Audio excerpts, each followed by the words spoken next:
So our first lesson is going to be dealing with integers, specifically adding and subtracting them. Now this might be a bit of a review from last time you've done math, but it's good to go over the basics and fundamentals. So natural numbers are just numbers that are ordinary counting numbers, 1, 2, 3. Integers include negative and positive numbers, as seen here. And then a sign can be a positive or negative, or it could mean an operation, such as multiplication, division, addition, or subtraction. When we talk about number sense, and I'll be using this number line as a reference, explain why negative 2 is less than negative 1, even though positive 2 is greater than positive 1. Well, both numbers that are indicated to be larger are further along the right side of the number line, right? So we have negative 2 is here. If we go further along the right, we land on negative 1, and then 0, then 1, 2, then 3. So all the numbers on the right side are larger.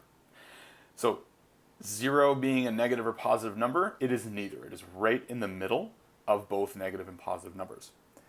0, however, is an even number. If we count by twos, we end on even numbers. Therefore, 0 is an even number. If we quickly rearrange these numbers in terms of least to greatest, we start off with a negative 10 value, right? That's furthest left down the number line.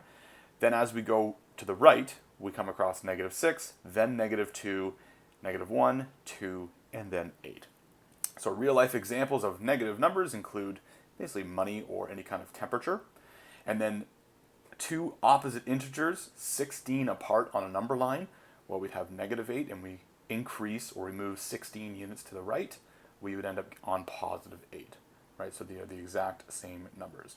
And 0 does not have an opposite integer. The sign, this is important, the sign always goes with the number directly after it. When no sign is written in front, it means that the number is positive. So in this example, the 2 is negative, the 7 is positive.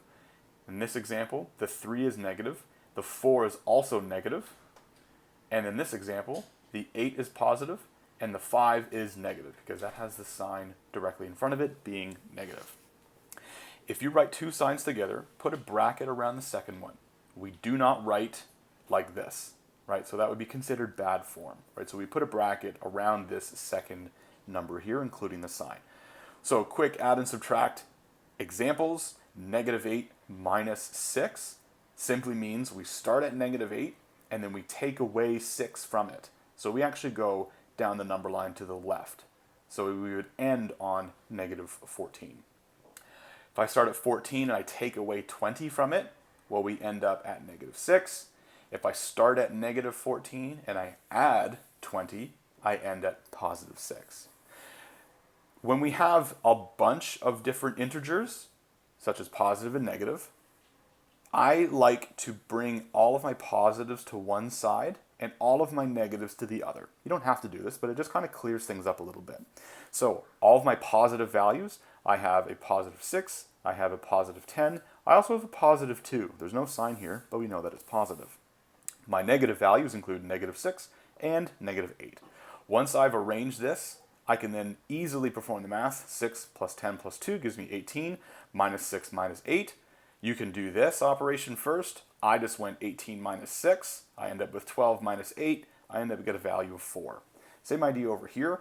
I collect all of my positive values and my negative values on either side and kind of organize them a little bit. Then I go ahead and perform the math. 4 plus 3 is 7, minus 5 minus 1 would be negative 6, and then so I end up with positive 1. So how do we deal with two mathematical signs next to each other? Right? So we see this sometimes and we kind of get confused.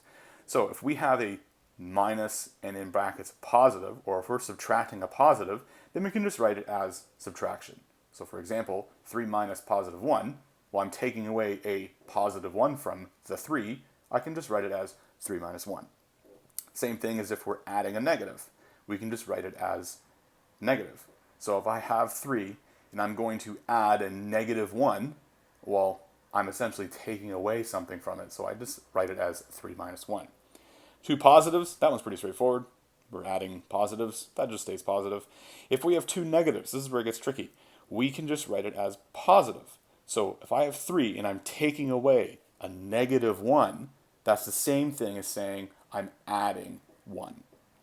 So whenever we have two signs next to each other that cannot be rewritten as one sign, we write the second one in brackets. So the good form example here, so you're going to see something like this, 3 plus in brackets -6, or 2 times in brackets -4.